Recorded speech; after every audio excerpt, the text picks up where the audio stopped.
안녕하십니까. 만나고 싶은 사람, 듣고 싶은 이야기 김보령입니다. 김양한 목사입니다. 건강하세요. 어느 유명한 대학의 학생들 가운데 목발을 짚고 다니는 청년이 있었습니다. 그 청년은 소아마비 때문에 몸이 불편하게 됐지만 아주 쾌활하고 낙관적인 성격을 갖고 있었는데요. 공부도 잘해서 많은 상을 타기도 했고 또 동료 친구들로부터 존경받기까지 했습니다. 친구들은 그 힘든 상황 속에서도 어떻게 그런 밝은 성격을 가질 수 있는지 그 비결을 궁금해하며 물었습니다. 그러자 그 청년은 이렇게 대답하죠. 별거 아니야. 병이 내 마음까지 파고든 건 아니니까. 목사님, 육체는 나약해질 수 있어도 우리의 영은 날로 더 새로워질 수 있다는 것을 다시 한번 깨닫게 됩니다.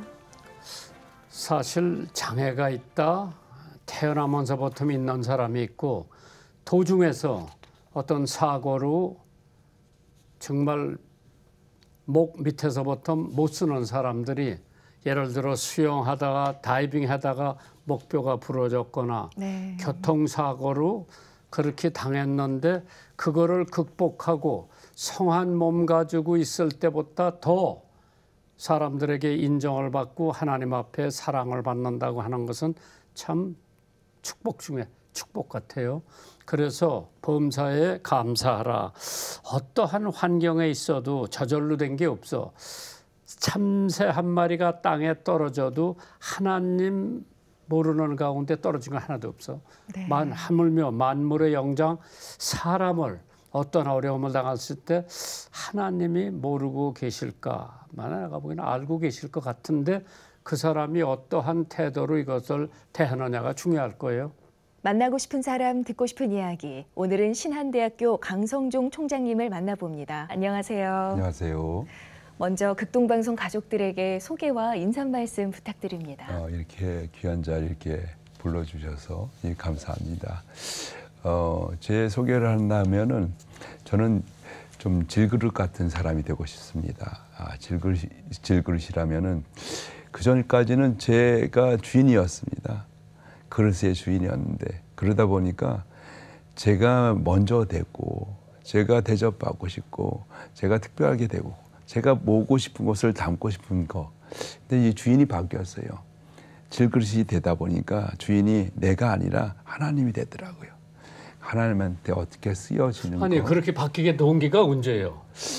바뀌게 된 동기도 보면은 여러 가지가 있었지만 저한테는 가장 큰 이제 터닝 포인트가 있었습니다. 9년 전이었죠. 이제 몽골에 의료 선교를 갔다가 제가 큰 사고를 당했습니다. 몽골에서? 예, 몽골에서요. 교통사고인데 한 5번 죽을 고비를 넘겼습니다. 제가 그때 1년 반 동안 병원에 누워 있으면서 물 한 잔 못 먹었어요. 아니 우선 교통사고인데 몽골에 자동차가 그렇게 많아요? 자동차가 그렇게 많지는 않았지만 이 삼거리였어요. 근데 갑자기 차를 추월하다가 추월하기 위해서 앞으로 간 차를 피하기 위해서 저희들이 꺾게 되는데 그러다가 정면 충돌을 하게 된 거죠. 그래서 1차 자동차 사고 나오고 2차로 제가 이제 낭떠러지 떨어지게 됐습니다. 그래서 그때 저는 앞자리에 타셨어? 뒷자리에 타셨어? 조수석에 있었습니다. 조수석에 있어갖고 그때 뭐 지금 그 1년 반 동안 병원에 누워 있었는데 아니 그런데 몽골에 사는데 의료 시설도 별로일 것 같은데 한국으로 바로 수송이 되셨어요? 그때 제가 고대에 안식년을 갖고 계시는 교수님을 만나봤습니다. 안식년을 위해서 이제 몽골에 오시는 이제 의학 박사시거든요. 근데 그분이 저를 딱 보고 나서 기회가 없습니다. 여기서 하루 더 있어서 아무 의미가 없습니다. 지금 가야지, 한국을 돌아가야지 기회가 있을 수가 있습니다. 그렇지. 그래서 그날 돌아와야 됩니다. 근데 돌아오는데 아시는 것처럼 몽골엔 비행기 한 편밖에 없습니다. 근데 모든 의료 장비가 다 영종도에 있지, 인천공항에 있지, 그거를 대한항공에 그거를 탑재시키지 않고 있거든요. 온몸이 다 마비되어 있는 상태인데 근데 최악의 상태인데 피도 완전히 여기 앞면에 50반을 꼬맸고 뇌졸중이 걸리고 경추 1번이 부러지고 안구 파열이 될 정도고 그런데 조금 움직일 수가 없는 상황인데 아무 보호 장비가 없는데 그러니까 비행기에 저를 탑승시킬 수가 없는 상황이었죠. 그때 거기서 그분이 결정을 해주셨어요. 자기 책임 아래 데리고 가겠다고. 그래서 그때 많은 분들이 뭐 이 원장님, 이 병원장님, 대사님, 뭐 거기 아시는 국회에 계시는 분들 다 도움 받아갖고 사인해갖고 그분 이 책임 아래 저를 데리고 갔습니다. 이불로 둘둘 싸서 기내에 저를 후송한 사람은 처음일 겁니다. 그렇겠지. 이거 흔들리면 안 되니까요. 그러니까 최소한의 충격 없이 저를 데리고 들어오려고 그래서 기내에다가 저를 이불로 싸서 끌고 들어왔어요. 네. 그리고 이제 고대에 들어와서 고대 병원 의사셨으니까 고대에서 응급실에서 제가 치료를 받고 수술을 받고 근데 제가 그때 경추 1번을 손상을 받았기 때문에 수술을 하면은 평생 이 목을 돌리지 못합니다. 이게 몸이 돌아가야 되는 거니까. 그런다면은 어떤 후유증이 걸릴지 모르게 된다고. 그래서 모든 자율신경이 경추 1번에 있으니까. 그래서 저를 수술 안 하고 굳힐 수 있다. 그래서 이걸 목을 최대로 교정을 해서 올린 다음에 이 몸하고 이 머리하고 교정을 시켰어요.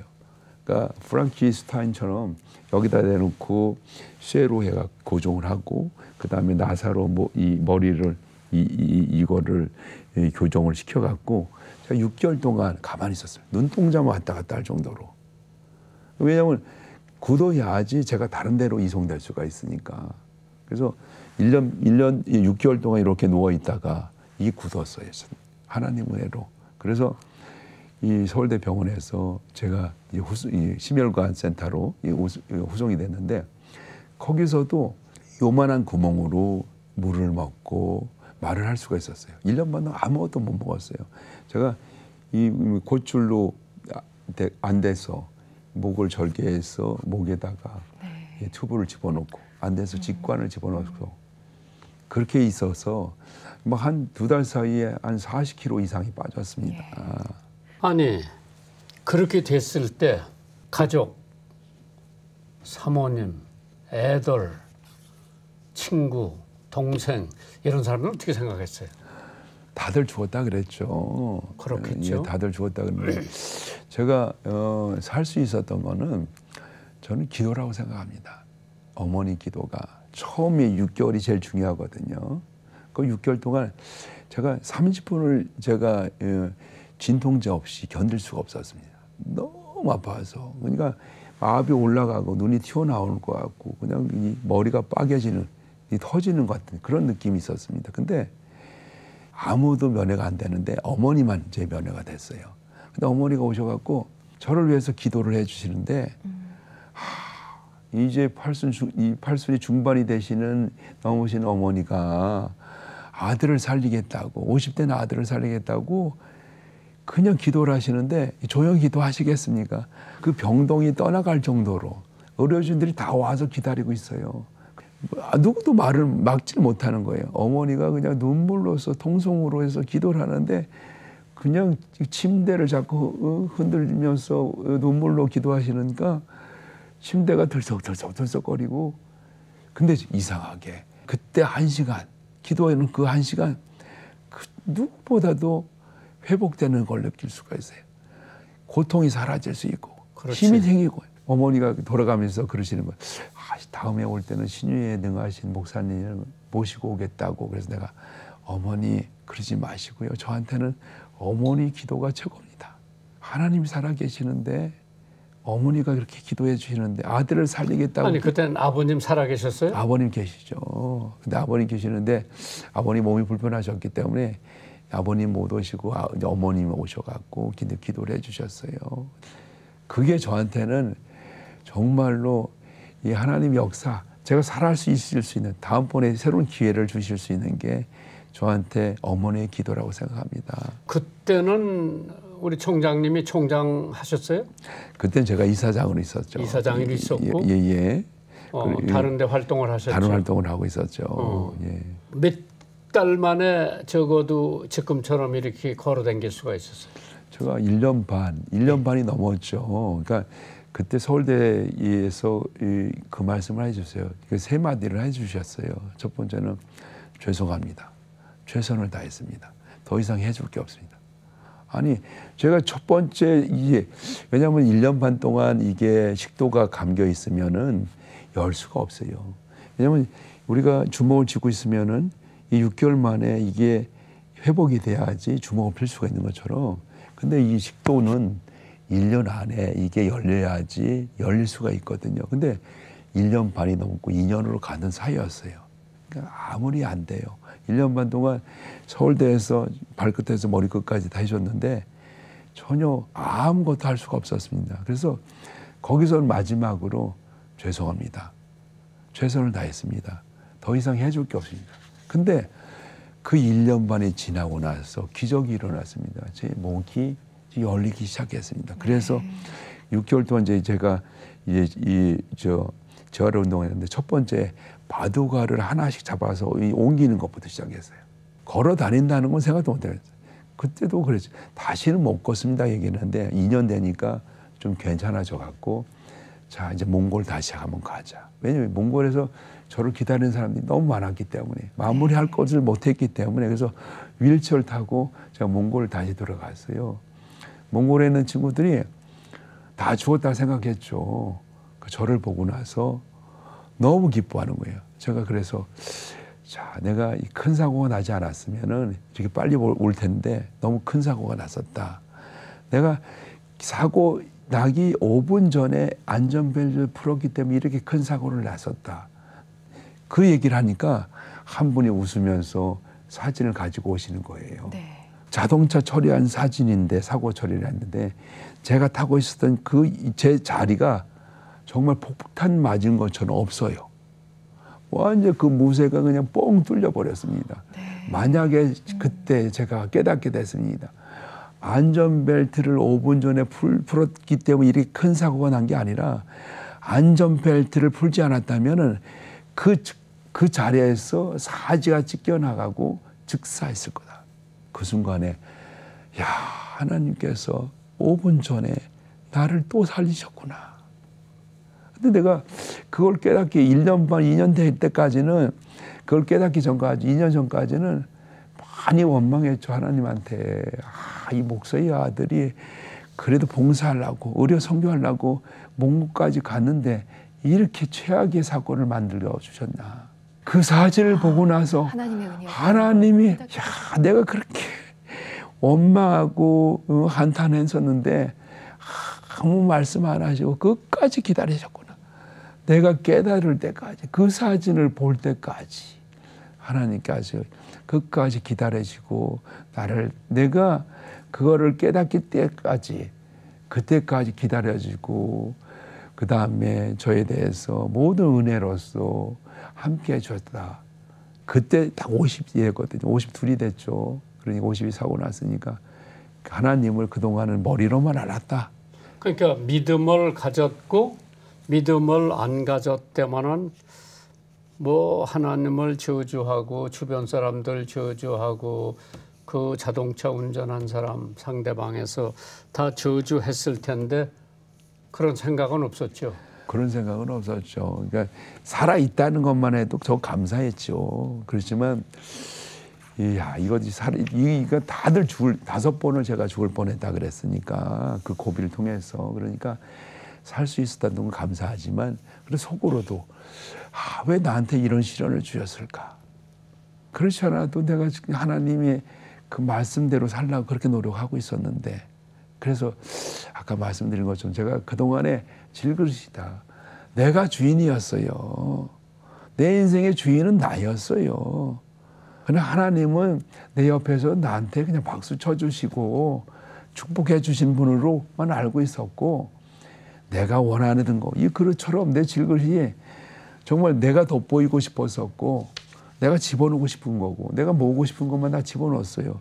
그러나 질그릇이 되고 되면서 내 인생의 주인은 내가 한도를 깨닫게 되고 한계를 깨닫게 되고 내 연약함을 느끼게 되니까 야, 내 주인은 아버님이시다. 나는 뭐 중고등학교 가서 여러 번 뭐 행사도 하고 예. 아버님이 굉장히 활동적이신 것을 내가 지금 기억하거든요.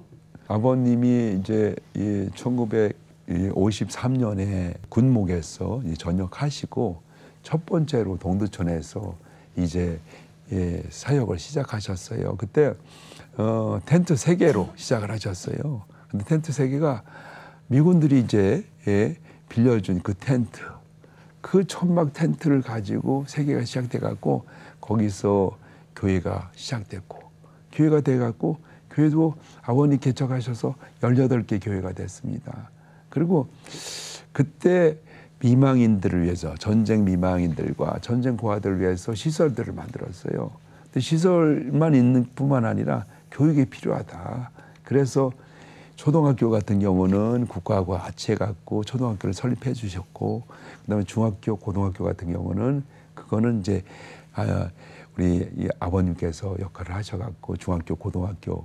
왜냐하면 그 시설에 고아에서 형제들이 너무 좋은 이 우수한 형제들이 있는데 교육을 받지 못하고 사회에 나가면은 또 다른 또 그 인생이 어려운 인생이 그렇죠. 되는 거예요. 네. 그래서 교육을 시키게 됐습니다. 중학교, 고등학교, 그리고 나중에는 이제 이 대학교까지 연결이 됐습니다. 그 말씀을 그러니까 그때 중학교, 고등학교가 바로 이제 중학교, 고등학교가 그 뒤쪽에는 보육원이 있어요.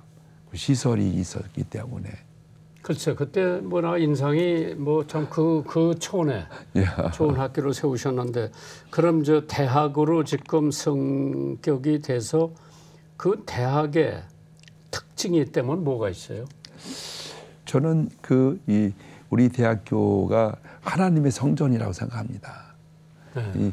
저희 학교에 가보시면은 대학교의 각 건물마다 다 성령 이 명으로 되어 있습니다. 에베네셀과 베델과 뭐 그다음에 오직 믿음으로 성령과 믿음과 뭐 행함과 기도가 이렇게 다 이렇게 만들어져 있거든요. 저희가 들어가는 입구에 보면은 2기둥이 있습니다. 2기둥에 하나는 솔리데오 글로리, 모든 영광을 주님께, 그다음에 솔로스 크리스토스, 오직 예수. 그래서 저희 생각은 대학이라고 생각하지 않고 이걸 하나님의 성전이라고 생각합니다. 성전에 들어오시는 분들 같은 경우 우리 대학을 방문하시는 분이 하루에 최소한 5천 명 정도 있습니다. 근데 그분들이 뭐 사업하러 오시는 분, 장사하러 오시는 분, 누굴 만나러 오시는 분, 구경하러 오시는 분, 뭐 쉬러 오시는 분, 뭐 여러분들이 오십니다. 그렇지만 하나님의 성전에 들어오게끔 하는 것은 우리 목이고, 그분들의 마음을 움직이는 것은 하나님의 역사라고 저는 생각합니다. 하나님이 성전에 들어왔으니까. 그러면 거기 교수들도 다 믿는 분들이고. 우리가 이제 첫 번째로 믿음이 있는 분들을 기도하고 있습니다. 그래서 와서 또 믿음이 또 강해지신 분이 계시고, 그래서 저희는 이제 기도로 세상을 깨우는 대학, 저희 대학교가 모토입니다. 어떤 부모가 이 방송을 들으면서 대학을 하나 선택해야 되는데 물론 믿음의 학교다. 네. 그러면 신앙인들은 괜찮다. 그다음에 신앙만 가지고는 이 세상에 먹고 살기가 어렵다 생각을 할 거예요. 그러면 태권도 교수로 나간다. 그렇지 않으면 또 다른 게 뭐가 있어요 거기서? 저희 대학이 그러니까 복음교열이 굉장히 강해요. 그러니까 복음계열 쪽으로 간호나 복음계열 쪽으로 해갖고 임상병리학과나 치기공과, 지휘생과, 방사선과, 뭐 안경과학과. 왜냐하면 처음에 저희 대학교가 세울 때 1972년에 세웠거든요. 그때 경기 북부가 굉장히 보건, 위생, 환경 굉장히 열악했습니다. 그렇기 때문에 우리 설립자님께서 그래도 이 전문가가 있어야 된다, 보건 쪽에. 그래서 세워졌고, 저는 이제 이 모토가 그러면 베스트가 아니다, 넘버 원이 필요 없다. 우리 학교는 only one, 지금 전 세계 하나밖에 없는, 그래서 말씀하신 태권도나 뭐 여러 가지 하나밖에 없는 그런 학과들이 있습니다. 앞에 대놓고요. 학과 시스템도 다른 대학이 없는 거, 세상에 하나밖에 없는 그런 대학을 우리가 추구하고 있습니다. 그 가운데 제일 중요한 게 거기다 복음이 들어가 있습니다. 앞에 대놓고요. 하나님의 복음이 들어가면 복음의 이 다음 세대들은 실패하지 않는다. 앞에 놓고. 그러면 그 학교의 장학 제도는 어떻게 됐어요? 학생들한테. 장학 제도 같은 경우에서는 이제 일단은 목회자 전형 같은 게 있고 그래갖고요. 이 목회자분들의 자녀들에 대해서는 우리가 특혜를 주고 있고요. 네. 그리고 뭐 장학금 같은 경우는 일반 대학에서 주는 장학금 그 이상을 다 주고 있습니다. 앞에 그리고 선교사 자녀들은 선교사 자녀들도 우리가 들어갑니다. 앞에 목회자 자녀 안에 들어가 그렇죠? 있으니까요. 예. 그래서 만약 그 학교를 생각하고 있는 고등학생들이 있으면은 지금 뭐 찍어보면 금방 나오겠네요. 그럼요. 신한대학교. 예. 우리 신한대학교의 그 신자는 저는 거꾸로 이렇게 얘기를 하고 있어요. 우리 사실은 이제 믿을 신자를 쓰고 있습니다. 다들 새 신자로 얘기해요. 그러니까 믿음의 한국, 한 나라, 대한민국 한자를 쓰고 있거든요. 네. 믿을 신자의 대한민국 한자. 저는 신자를 우리가 학생들한테 얘기를 할 때도 세 가지를 얘기하고 있습니다. 첫 번째는 믿음의 한국, 두 번째로 새로워지는 한국, 세 번째로 이 펼쳐지는 한국. 믿음으로 새롭게 펼쳐지는 대한민국이 네. 우리 신한대학입니다. 우리 학생들 근데 제가 그렇게 얘기하면은 학생들 뜻이 틀려요. 신한 그러면은 신의 한 수다. 말 그대로 하나님의 마스터피스입니다. 하나님의 걸작품입니다. 네. 그래서 뭐 우리 학생들을 위해서 기도하고 교수님들이 다 학생들을 위해서 기도하고 학생들도 부모들을 위해서 기도하고 그리고 기도가 살아있는 대학으로 우리가 준비하고 있습니다. 아니 지금 오늘 아침까지 교직원 뭐 예배가 있었죠? 예. 그거는 학기마다 합니까? 예, 학기마다 우리가 하고 있습니다. 전반기 같은 경우에서는 부활절을 앞두고 하면은 40일을 하기는 왜냐하면 교직원들이 2월 달부터 해야 되다 보니까 2월 달에는 방학 기간입니다.